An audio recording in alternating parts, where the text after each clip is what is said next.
That time Pwede ko lang itanong, isang hirit lang. Wala ka sa listahan na binigay ni General Alcantara, yung mga nabigyan ng diffusion notice, ano? Wala ka doon sa listahan ng NBI, Chief PNP, wala ka doon sa listahan. Paano man nalaman? I was informed informally by Executive Director Alcantara. Informally? Apo. So you were also there informally? You had no formal function at the Villamor or the airport sites? I was there to oversee, ma'am, lang the PCTC. Hanggang PCTC lang po ako. Yun Okay. lang po yung aking... Can I clarify that? Yes. So, sabi mo kanina, you were there to oversee. I'll clarify what oversee means. But sabi mo, hindi mo alam na dadalhin siya sa Hague. Pero yet, sumakay ka ng aeroplano, sumama ka, you stayed in the Hague 2 days. Yes. And sabi mo, hindi ka alis, nandun ka lang. Okay, can I Yes, explain, yes. Mr. Senator? That time ho kasi, the members or the staff of the Interpol NCV Manila, wala hong available na mga kasamahan natin doon na may passport na ready. So, I volunteered, Mr. Senator. I just want to make clear. Yeah. Magsiserve So, lang if you- kayo ng diffusion? May dala ka pang passport? Hindi po. Hindi So, po. Kasasabi mo lang eh, yung iba walang passport, ikaw lang yung may passport, may visa, Opo. kaya alam mo na itatangay sa ibang bansa. Hindi po. Yung passport po, nasa sasakyan ko lang parati eh. So, kagagaling ko lang po kasi ng Geneva. Kakauwi ko lang ho ng Geneva that time. So, kaya ho yung passport ko, nasa sasakyan ko lang. Hindi pa ho ako nakakapag-unload. Okay. I was gonna ask that na kung hindi mo alam na dadalhin doon pero sumama kayo sa 2 days tapos may passport ka but nasa kotse mo passport, okay. But you volunteered to accompany why? To accompany the former president. Because kailangan, what was the reason? Sabi mo, yung mga kasamahan mo walang passport. Hindi po. Wala po akong sinabing kasamahan ko walang passport. Sorry. Wala pong passport that time yung mga PCTC Okay. members, ma'am, na Okay. supposed to be sasama din that time. Wala hong silang available noon. So were you appointed representative of the PCTC? Yes. Were you appointed representative of the Interpol in the Philippines? That time I was appointed, yes. Who appointed you? The PCTC, Your Honor. So can the on that day? Yes, sir. So can buuin natin ha, kayo lang mga militar at pulis nakakaintindi ng 3-4 na letra eh. Yung Philippine Center for Transnational Crime. Sir, can you appoint the representative ng Interpol on the spot? Kasama sa powers yun. If I check with Interpol, so kung today pwedeng ako representative ng Interpol? Para pong hindi yata kasama sa function ko yun. Well, kakasabi lang ho ni Ambassador, kayo daw nag-appoint sa kanya. Yung po sabi niya eh. So, but you're saying it's not. Ito nga maintindihan. So hindi niyo po Tanggapin ko na rin po kasi he's Yeah. a competent authority. Yeah, let's Tama you're po. under oath, sir. You're under Did you oath. or did you not appoint him as The good ambassador representative? is a competent authority to represent us. But you Yes. did not appoint him. Hindi question if he's a Hindi po ako appointing competent. authority. Hindi You're ka not appointing appointing, authority. okay. Klaro po yun. Executive Order 265. Saan sa buong executive order na nagtatakda na magkaroon ng special envoy, sinasabi na meron kang papel para mag-oversee? Wala kasi akong mabasa Hindi po. katulad ni Senator Cayetano eh. Madam Chair, yun nga po yung relasyon ho namin ng OSETC and PCTC. Sila yung aming secretariat and Eh, operational. sekretarya lang ninyo, siya pa ang appointing ninyo. Hindi po, Parang ang gulo. hindi po. Boss ba ninyo yan or utusan? Hindi po, clear ko lang ho. Kasi that time, wala hong available na members ng PCTC anang may passport noon. So, kaya ho sinabi ko kanina, I volunteered para ho i-accompany ang former president in behalf of the PCTC. Okay, ma'am, can I clarify ha? I'm not going into the supervision, your appointment as special envoy because depende sa presidente, pwedeng iba, di ba? Kahit presidential advisor, if the president has special advisor on justice, then it's between the president, Secretary Remulla, etc. Ang focus ko doon sa ikaw ang representative ng Interpol. Kasi sabi mo, yes. Ang sabi po ni Secretary Alcantara, hindi kanya inappoint. So, sino nag-appoint sa'yo bilang representative ng Interpol? Nirepresent ko po ang PCTC. Well, may I clarify? Yeah, go ahead, Mr. sir. Senator. Kasi traditionally, ang executive director is also the envoy. Ngayon, pinaghiwalay po yung posisyon. Yung ginawa po ng Malacanang, hiniwalay po yung posisyon ng special envoy at ng executive director. Pero dati ho, isa lang yan. Yeah. But lihis doon, Sec, sabi kasi ni Ambassador, siya daw ang representative ng Interpol that day ng Pilipinas. Yung pagpaalis mo pagpunta ho ng The Hague, siya po yung representative talaga ng Interpol. Yeah. Kasi siya lang ho yung may connection sa PCTC. But I was asking, who appointed him representative of Interpol? Ano ho yan? Kasama ho yan sa kanyang appointment. But he said before that day, hindi siya ang representative ng Interpol. Pero ano ito kasi yung overseeing function niya, oversight function, is, kasi parang may oversight po siya sa PCTC. I think that they took it from there na siya rin po yung responsible for the PCTC. Okay. Wala rin sa executive Kasi order. nga ano ho yan Sabi ko nga, magkasama ho dati ang posisyon ng executive director tsaka envoy. Si General Alcantara used to be the special envoy and executive director. And then the representative ng Interpol. Oh, Interpol. And exercising oversight powers. Bago lang yun. Hindi, dati ho isang tao lang nga Wala Ginawa Wala na sa ho, dalawa. Executive Order 265. Parang above and beyond na sa... Hindi, special ho yan. Ma'am, just to point. The executive has the power so when to he do that. when you signed dito sa ICC, you were signing as what? As the Interpol NCB Manila representative.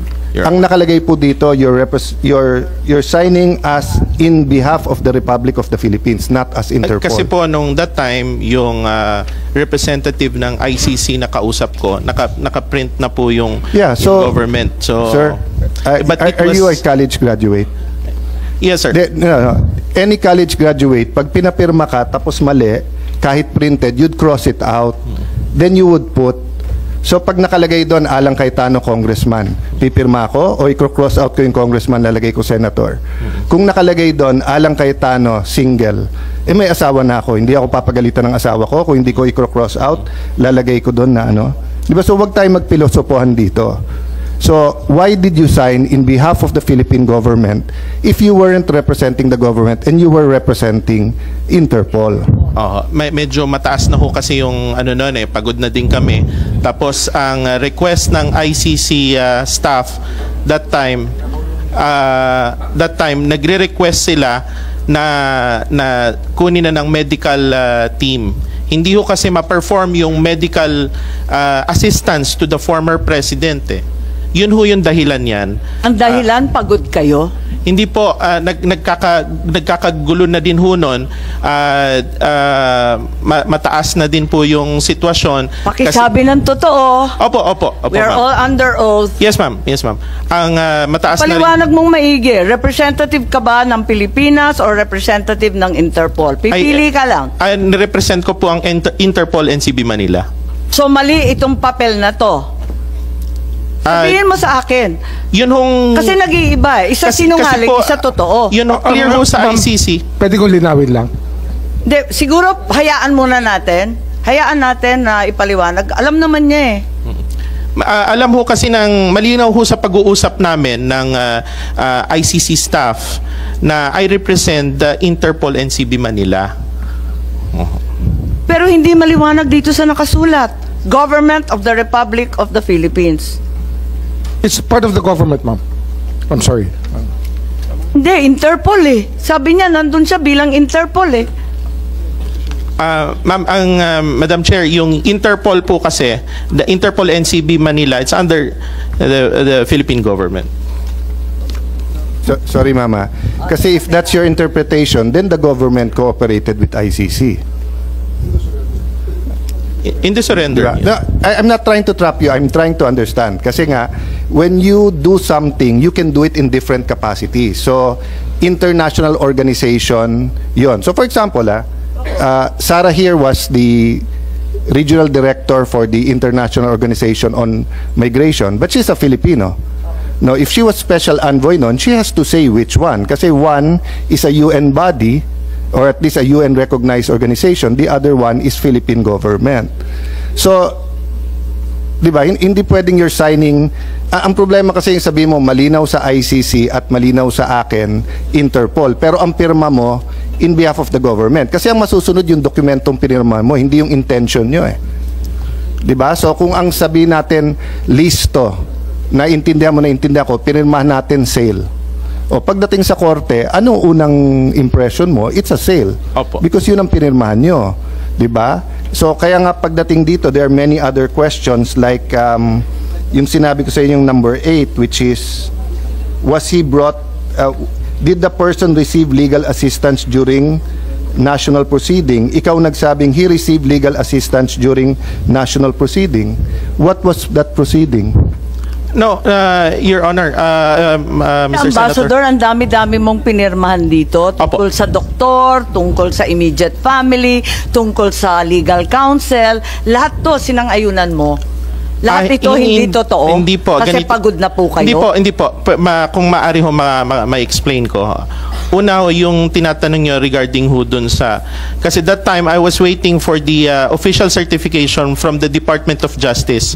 So, medyo wala hong internet that time. So, yung yan ho yung sinulat nila. Yun naman ang sinagot ko. So, nung after few minutes, nag-request ako ng internet na print, binigay ko sa ICC yung certification from the Department of Justice. Sino nagsulat niyan? Kaninong handwriting yan? Kasi parang naiba sa sulat mo. Ma'am, sa ICC, ma'am. Tapos pinirmahan mo na lang yung sinulat ng ICC. Pinakikita naman yan nung nagpapalitan kami ng... So, sang-ayon kayo sa lahat ng sinulat? Opo, ma'am. Anon, so yun yung papel mo doon. Ano pa yung ginampanan mong papel? Kasi sabi mo, sinamahan mo si Presidente Duterte sa eroplano.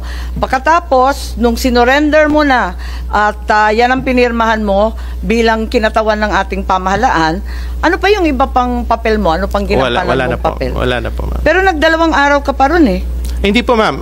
Nag-aantay kasi doon din kami sumakay sa same plane pabalik po ng Pilipinas. Madam Chair. Yes, Senator Bato, nagugulat lang ako, na-speechless ako. Dineliver ninyo sa ICC pero hindi ninyo alam? Paano hindi ninyo Hindi alam?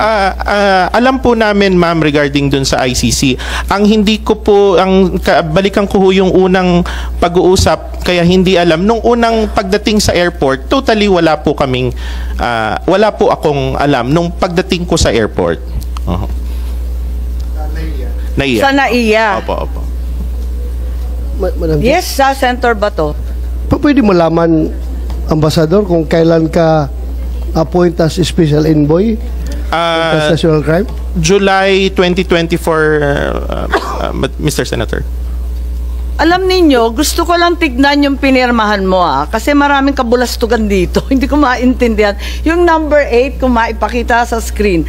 The date, time, and location of the appearance of the arrested person before the competent judicial authority. Ang sinagot mo, do not know. Paano hindi mo alam, samantalang nandun ka sa airport na hanggang sa Villamor, hanggang sinakay sa eroplano? Bakit hindi mo alam? Hindi po.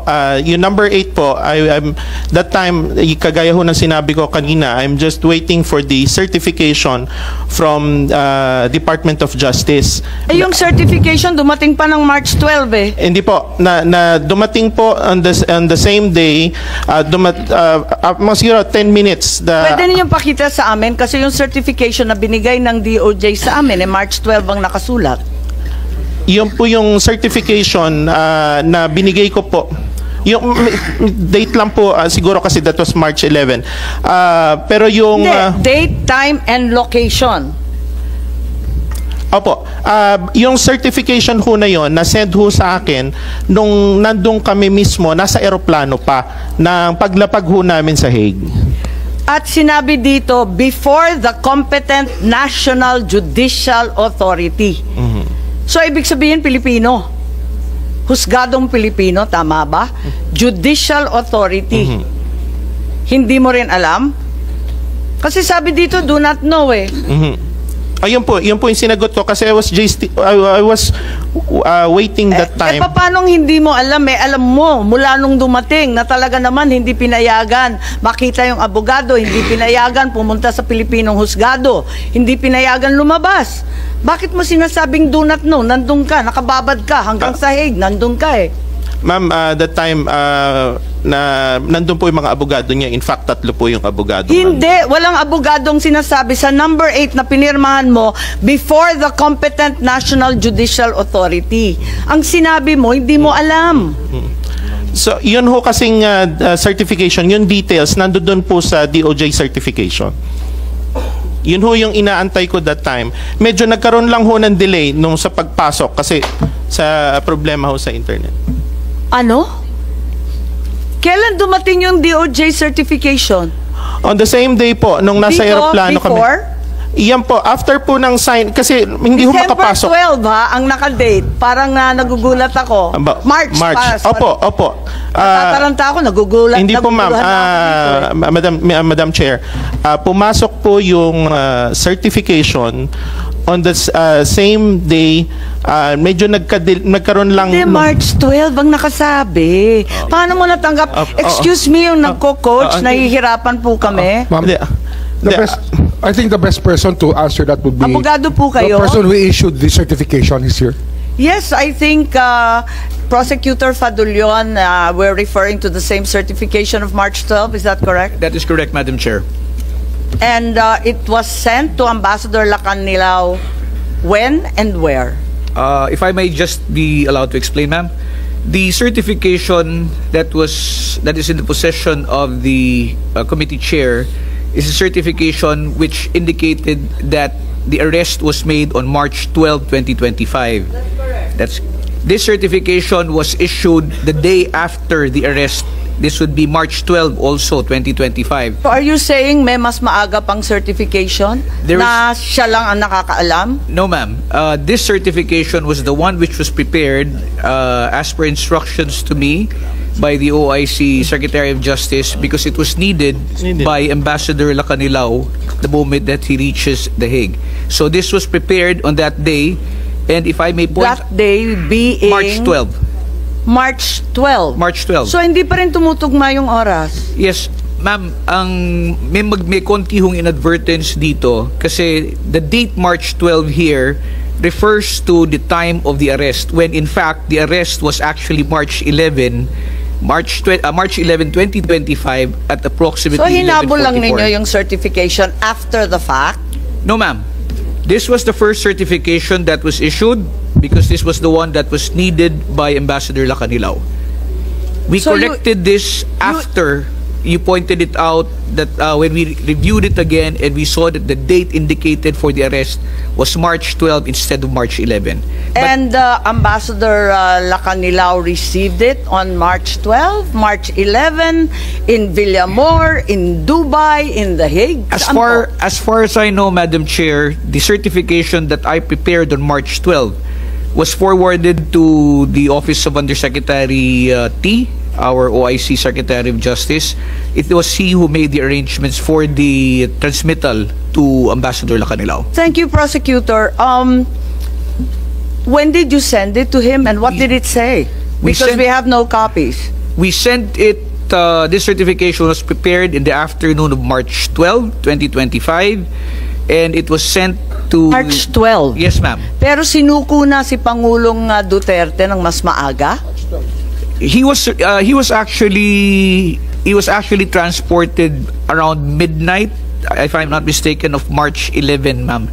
And I think they were in transit at this time. I'm not so sure. They were in transit at the time when this certification was sent to them. Pwedeng isulat yan at bigyan kami ng kopya nung sinasabi mo o ito pa rin? Yes, I can furnish you a copy. Ito pa rin, yung March 12 pa rin? Yes, ma'am. Siya pa rin? Sinong siya pa rin? Yung sinasabi na yung aresto is March 12, not March 11? Yes, ma'am. Yan pa rin, yung mali-mali na yan? Yeah, ito pong pagkakamali nito which was eventually corrected po.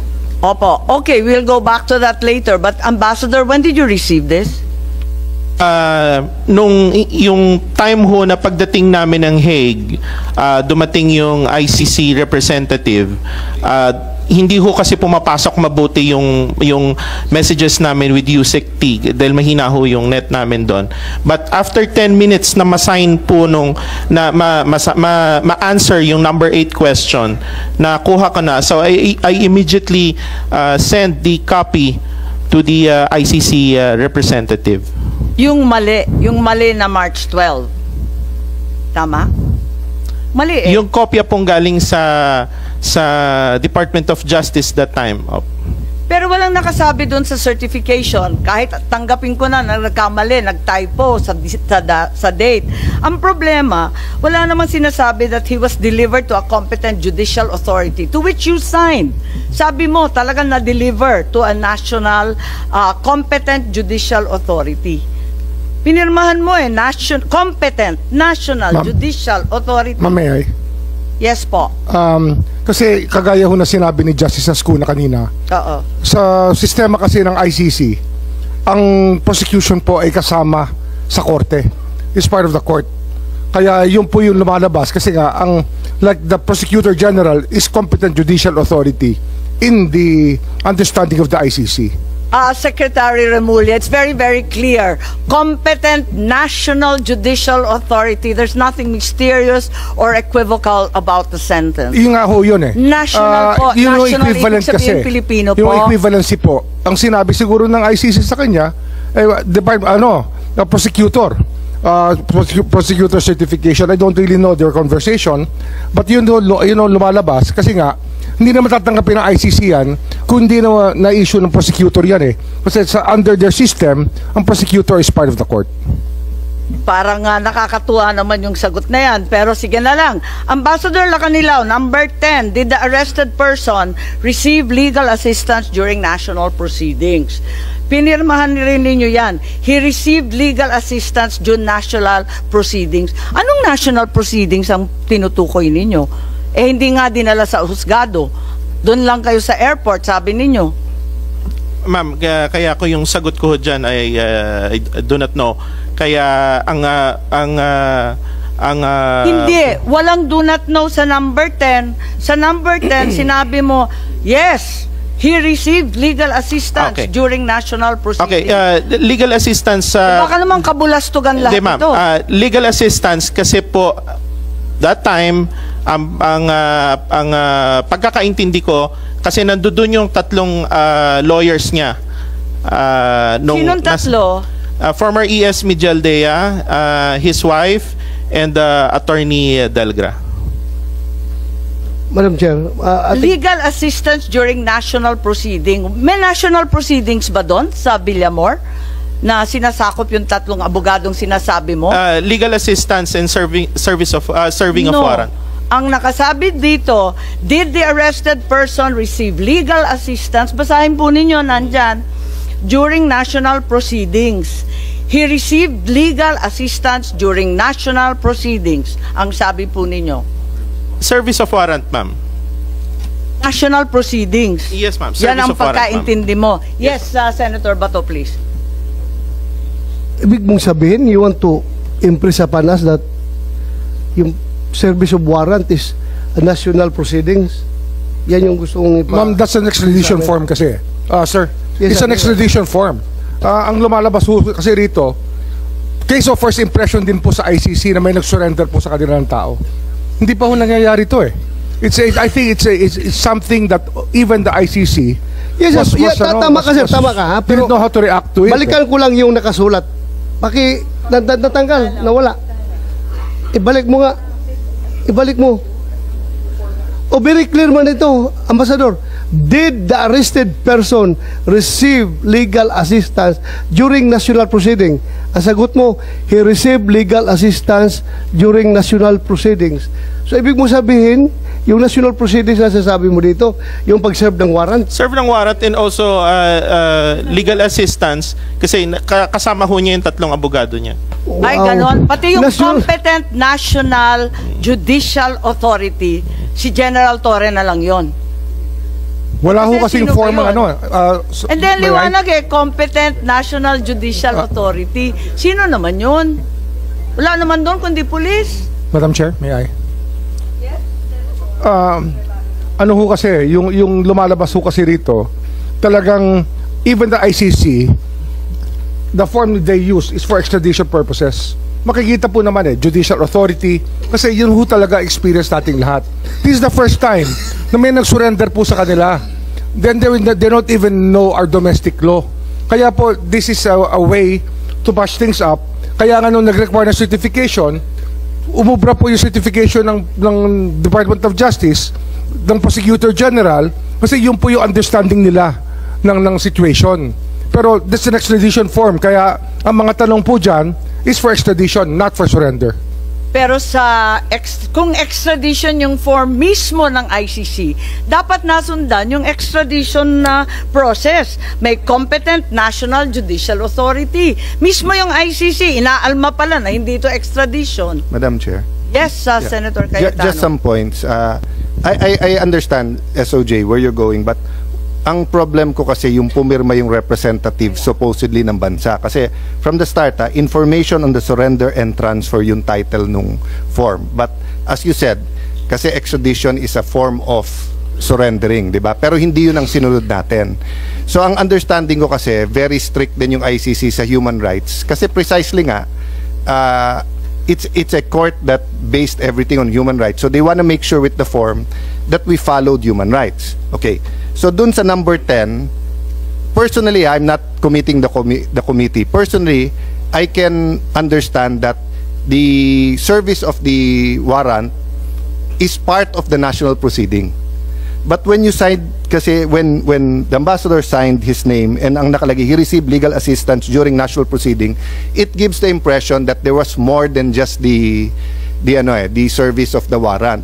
If you relate that with number 8, kasi sa number 8, Competent National Judicial Authority. So for example, kung sa kanila kasama ng judiciary yung fiscal, sa atin ang competent na judiciary is just the judiciary.